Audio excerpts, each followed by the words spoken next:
Coming to you live from the fabulous MediaPlex in downtown Windsor, this is a St. Clair College journalism presentation.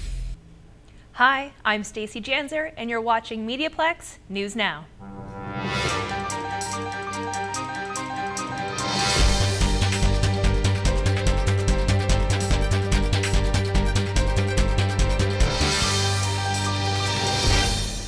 In our top story, following Monday's 3-1 win against Switzerland, the Canadian women's hockey team goes for gold on Thursday against the U.S. Students have a lot on their minds, including student loans and the debt that goes with it. As Mandy Matthews reports, there are ways to deal with it. According to Statistics Canada, more than one-half of all Ontario college students graduate with student debt. 24-year-old St. Clair College student Nate Hope is paying his tuition with the money he earns as an apprentice bricklayer. During that time, there's a lot of things I was unsure of, maybe a little bit confused about where I should direct my finances at that point. Aside from tuition debt, 80% of graduating college seniors also have credit card debt before they have a job. Executive Director of Financial Fitness Windsor Center, Wendy Dupuis, says it is within reason for students to go into debt while pursuing a college education. Borrowing money makes that item available in the short term. For instance, a car, a student loan to finance a college education. Dupuis also says it's important to develop a financial plan in order to avoid extraordinary debt, which can become unmanageable. I'm Mandy Matthews reporting for MediaPlex News Now. Shop smart, shop green. Alice Hewitt has a special guest in the studio who wants to show us how to shop eco-friendly. Alice? Thanks, Stacey. I'm here with Deborah Purdy, owner of Shop Eco. Now tell me, Deborah, how long has Shop Eco been in Windsor? Shop Eco's actually been in Windsor since 2007, so it's been 7 years now. I'm the third owner. When it was founded, it was originally in Tecumseh. The second owners bought it in 2009 and moved it to Walkerville, and then I took over in 2012, and we're back in Walkerville again. Now it's the first of its kind for the area, isn't it? That's correct. Yeah, in a lot of stores in the area now you can find a natural products section or a selection of eco-friendly products, but we're the only truly dedicated store for eco-friendly products. Now, what kind of products do you sell at Shop Eco? We carry a wide variety. Our focus is on personal care and cosmetics. So we screen all the ingredients of all the personal care products we bring into the store and make sure that they're as safe and eco-friendly as possible. And then we carry a selection of water filtration systems, cleaning products, candles, gift items. Right now we have organic heirloom seeds in stock as well, so it's kind of a little bit of everything. Very nice. What variety of customers do you see at Shop Eco? It's been really interesting actually to see our customers become more diverse as our product selection evolves. And so now we have new parents looking for skincare products for their babies. We have people with skin sensitivities like eczema who are looking for something that's not going to irritate their skin. We have people shopping for unique gifts, beauty product junkies who just want to see the latest natural products that are out there, and kind of a little bit of everybody wandering in now. Very nice. So you've brought a selection of products with you today. Can Yep. you explain about what you have here? Sure. I've actually brought with me today all products from locally based businesses. And so first off we have from Fairhaven. Fairhaven is a company based in Harrow, Ontario. They make all natural cold processed soaps.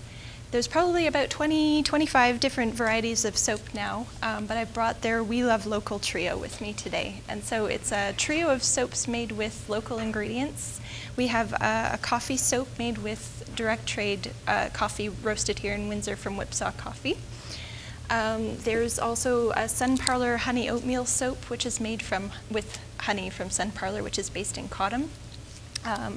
And then we also have a Walkerville beer soap, which is made with beer from Walkerville Brewery. So those are available as a part of this little gift set, or they're also available individually. And I also brought their deodorant with me because anybody who's trying to switch over to natural personal care products will tell you that deodorant is usually the hardest thing to switch. It depends a lot on your personal body chemistry, and so something that works for me won't necessarily work for you, but a good number of our customers have a lot of luck with the Fairhaven deodorant. It's a really nice product. And then I brought with me also the Amal Hammam Spa skincare line, which is based again in Windsor. She imports all of her ingredients direct from Morocco and then mixes them here in Windsor. So they're intended to be used as a traditional Moroccan hammam spa treatment. You would start normally with the Moroccan black soap, apply it to damp skin, let that sit for about 15 minutes to soften the skin. And then you would exfoliate with the exfoliating glove.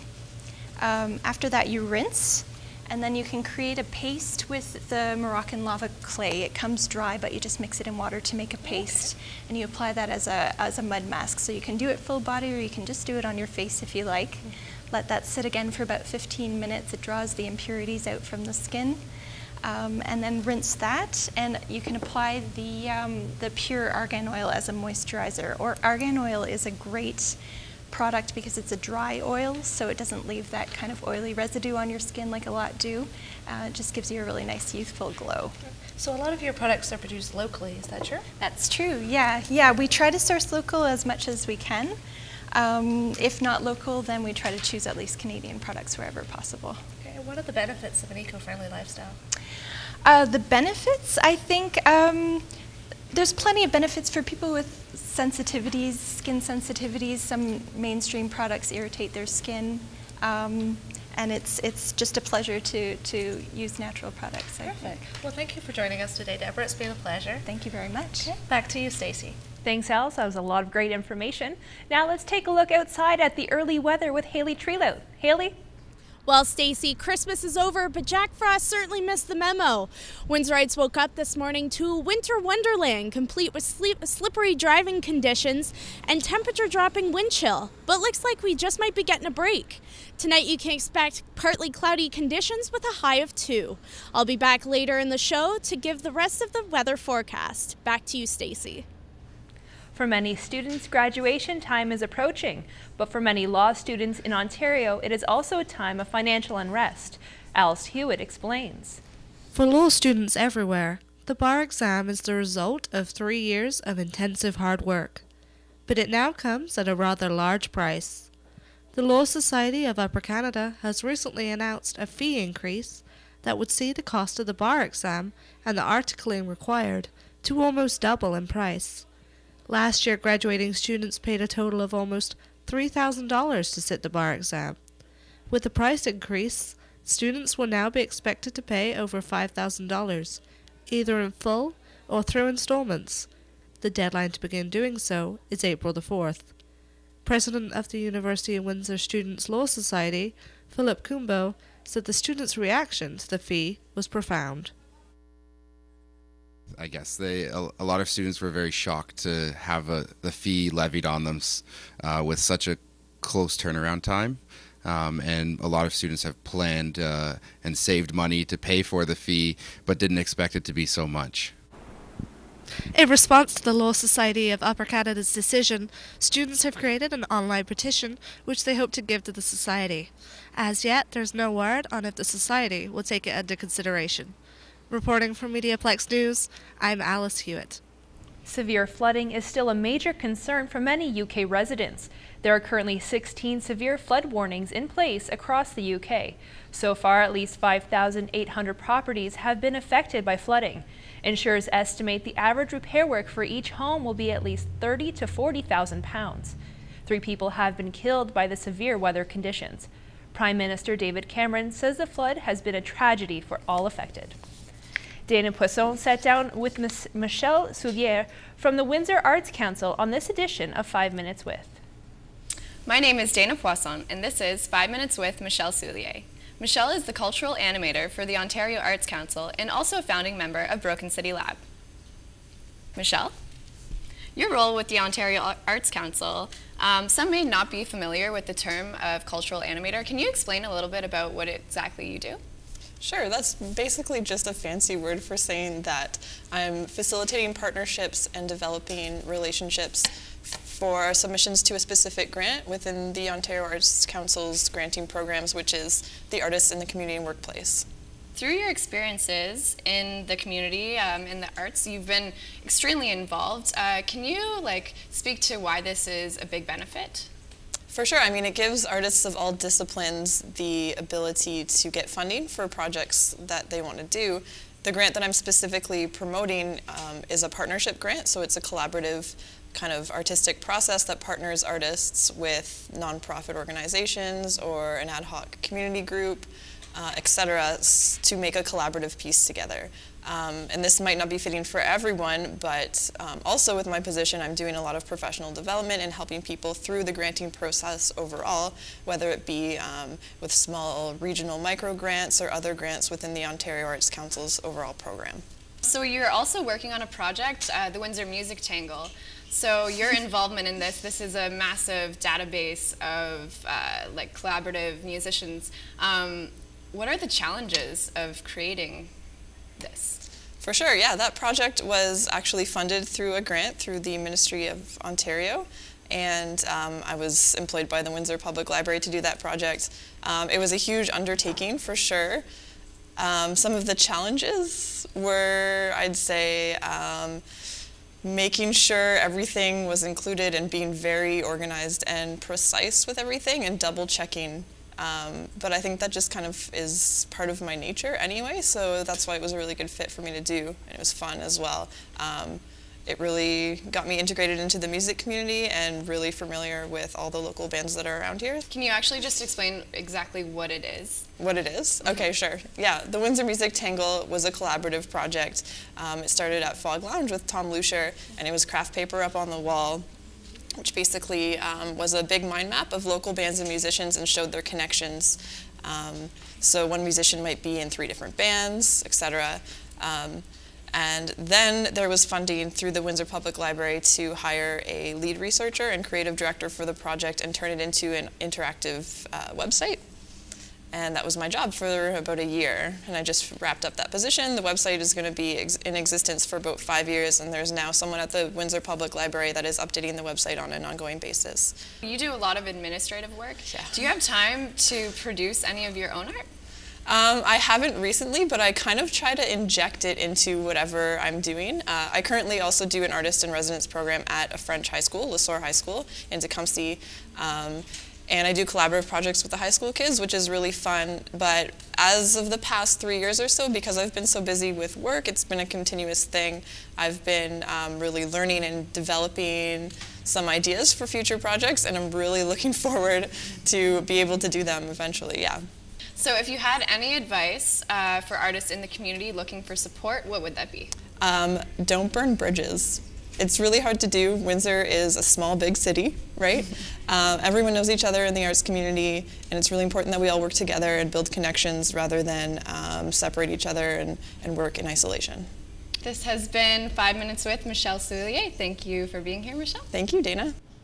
Let's take a look back outside at our full weather forecast with Haley Trelout. Haley? Thanks, Stacy. Did you know men are 6 times more likely to be struck by lightning than women are? Let's check out the 3-day weather forecast. Tomorrow, we're looking at mixed precipitation with much more enjoyable 4 degrees and a low of -3. Thursday, we're going up to 5 degrees with light rain and once again a low of -3. Finally, we're going to start our weekend off with mixed precipitation again with a high of 3 and a low of -2. Well, it looks like Jack Frost has been kicked out of town. Thank you for joining me for this weather's forecast. Back to you, Stacy, in that cozy studio. Thanks, Haley. Financial planning is a topic on this edition of 5 Minutes With. Hi, I'm Mandy Matthews, and today we are spending 5 minutes with Wendy Dupuy.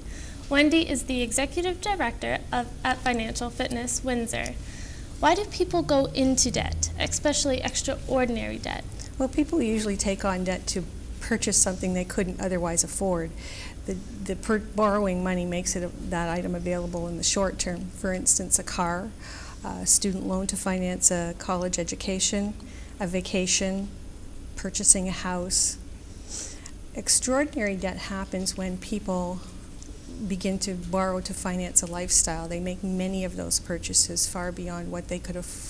They think they can manage the debt, but then if an emergency happens or they lose the source of income that they're using to pay that debt back, then it becomes very unmanageable and the debt becomes extraordinary. Mm-hmm. Is there any psychological factors that go into handling money? Absolutely.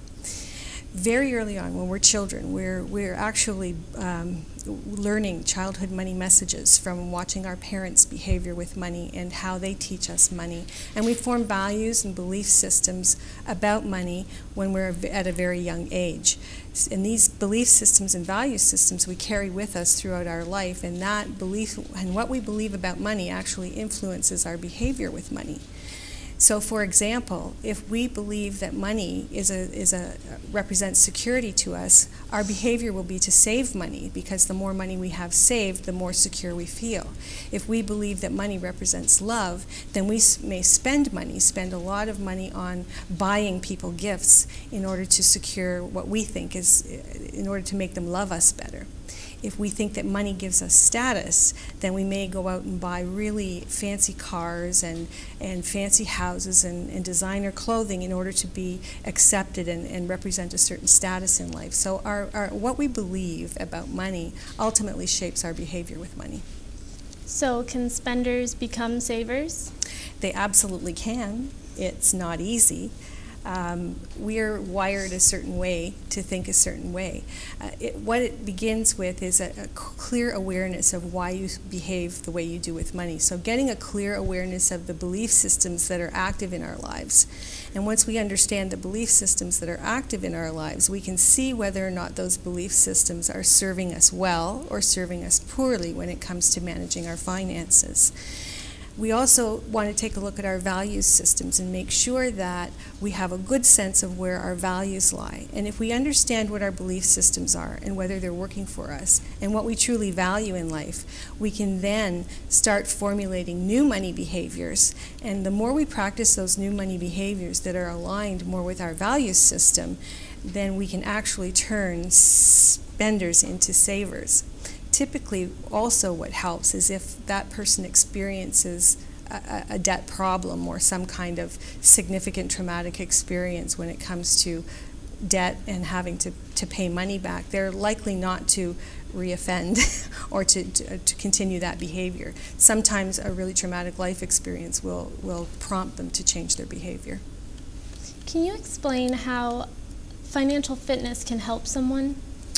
Absolutely. When someone comes to financial fitness, they sit down with a financial counselor who's a certified professional in the industry, and what we do is we take a look at the total financial picture, assets, debts, liabilities, spending behavior, and we can work with a client to help them make changes to get them to a brighter financial future. That may be just through making a simple budget with someone, to looking at their goals and what they want and putting a plan together with them, right through to a debt management plan that actually helps them pay their debt back. And what is the one thing you would say to someone who doesn't know where to start? I'd really advise them to.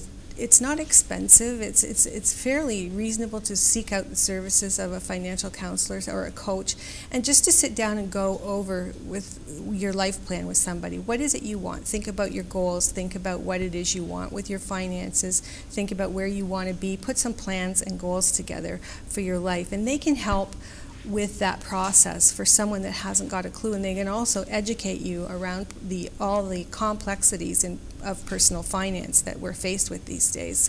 So they can help put a plan together. Thank you for spending this time with us, Wendy. I'm Mandy Matthews, and we've just spent 5 minutes with Executive Director of Financial Fitness, Wendy Dupuis.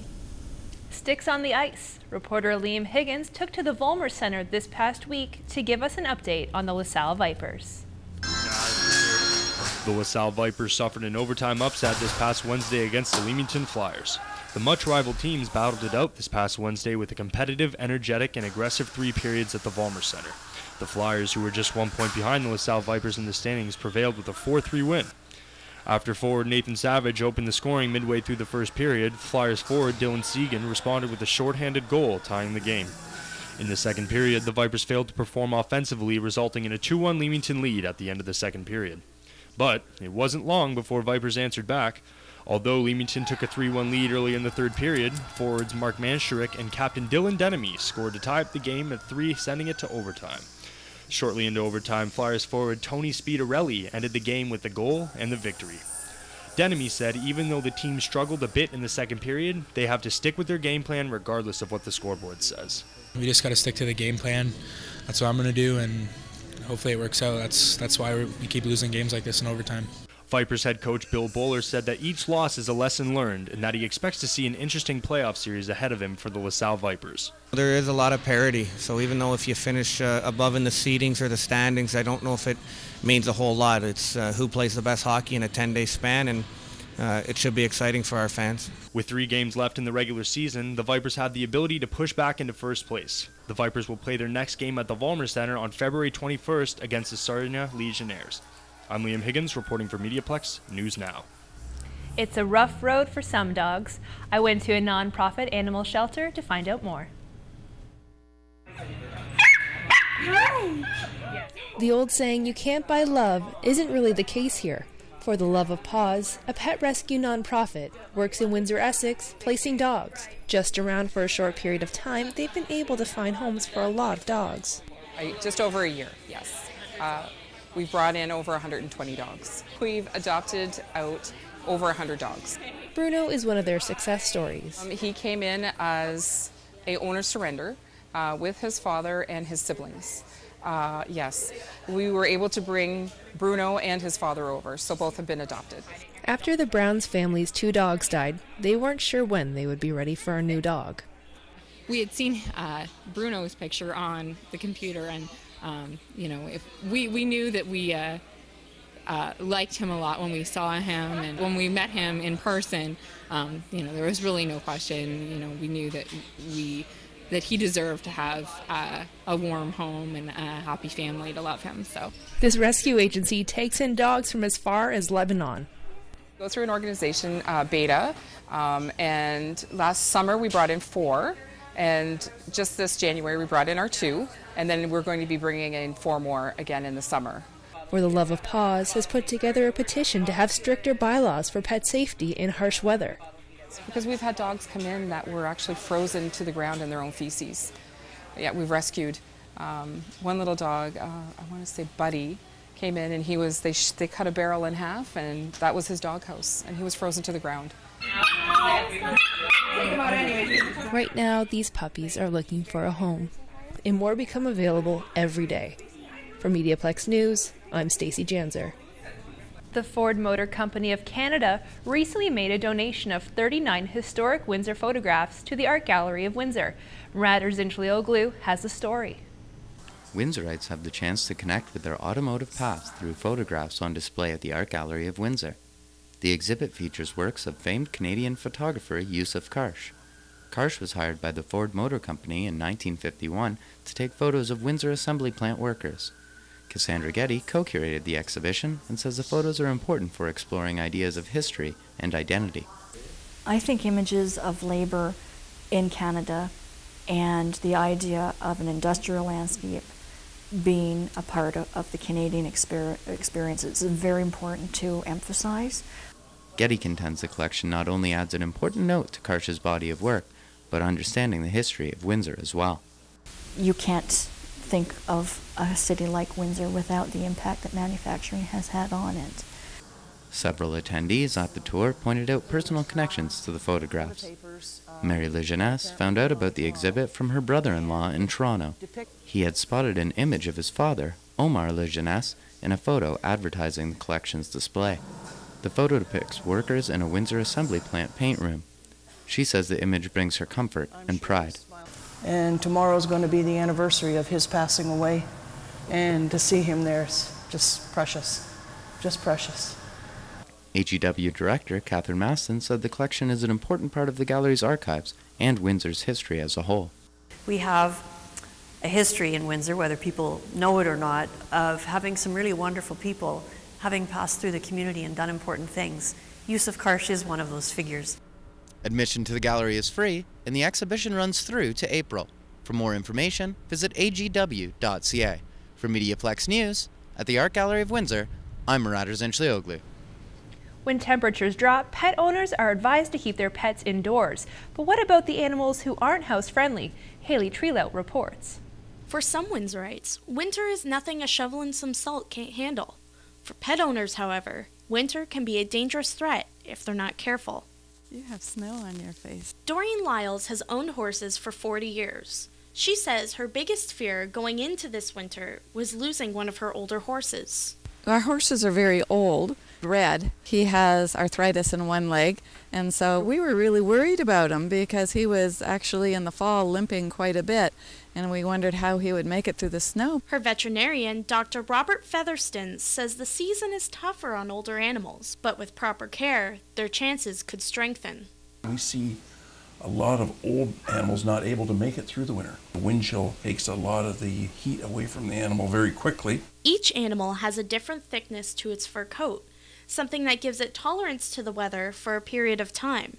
Featherston says the coat is not enough. So we must remember that through evolution we've domesticated essentially wild animals, and they've become very dependent on our homes. The ones in the wild, they're used to curling up in a sheltered area underneath a trunk, keeping each other warm, where in fact our dogs and domestic cats cannot weather the outdoors quite as well as the wild ones. Like humans, animals need food and water so their bodies can fight better against the cold. If these standards aren't met, Windsor's Humane Society gets the call. There are standards of care that we have to follow that have been developed for various farm animals. People might feel that we're not taking action on a situation, but the reality is we can only enforce the standards that the law gives us. If the standards say that shelter is adequate, we can't force them as long as the animals are in good body condition. As for Red and his herd, all their lives they've been outside, so they're used to being outside day and night. When the alerts go out, you should bring the animals in. We make sure that they're in for sure. keep in mind, whenever you can feel the cold through your coat, chances are they can too. Try to bring your animals in whenever you feel Jack Frost is about to strike, and keep an eye on your local forecast for any warnings to bring your animals inside. Reporting for MediaPlex News, I'm Haley Treelout. We're going to take one last look outside with our weather specialist, Haley Treelout. Haley? Well, in case you missed us, here's our 3-day weather forecast. Tomorrow, we're looking at mixed precipitation with much more enjoyable 4 degrees and a low of -3. Thursday, we're going up to 5 degrees with light rain and once again, a low of -3.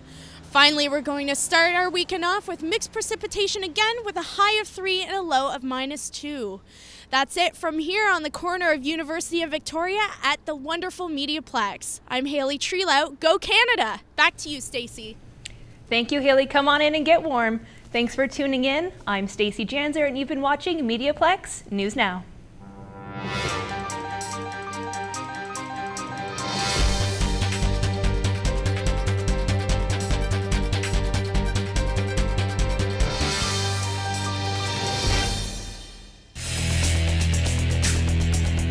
MediaPlex News Now is a production of the St. Clair College Journalism Program.